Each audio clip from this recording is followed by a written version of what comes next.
शक्ती आहे भगवंताला प्राप्त करण्याची. कृष्ण कृष्ण बोले धारिता पाचे पाचे है ना.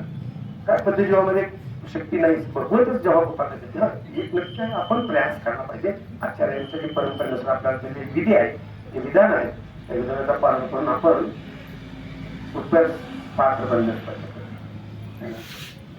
आणि बद्ध जीवामध्ये योग्यता नाहीये. म्हणजे शुद्ध भक्त आहेत. शुद्ध भक्त जेव्हा त्या सेवामुखे जीवा जो स्वयं स्फूर्तात है ना. असं म्हणलंय की अथ श्रीकृष्ण नामादी न भवेत ग्राह्य इंद्रिय सेवामुखे जीवा जो स्वयं स्फूर्तात करा.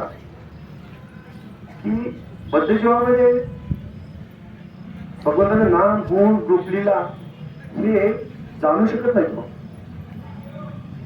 न भवेत ग्राह्य इंद्रिय ह्या भौतिक इंद्रियाद्वारा बद्ध जीवाला भगवंताला तो समजू शकत नाही.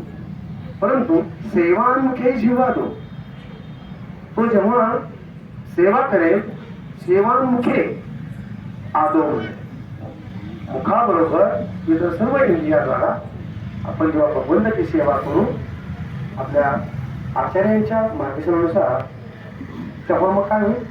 स्वयं एव स्फूर्तदा. मग भगवंत स्वतःहून प्रकट. तर इथे ह्या श्लोकामध्ये त्या भावनेनं हे आचार्य हे प्रार्थना करतायत, भगवंता तुम्ही माझ्या हृदयामध्ये जागे व्हा. पुढे काय म्हणतात? नव अरुण सम जागो हृदय मम. जो अरुण आहे, सूर्योदय आहे. सूर्योदय कसा होतो? नव अरुण सम जागो हृदय. सूर्याला कोणी उगवू शकते का? है ना. असं म्हणले की आता सूर्य दिसत नाही, कोणी किती शक्तिशाली टॉर्च बॅटरी हायड्रोजन काय लावला तर सूर्याला पाहू शकेल का?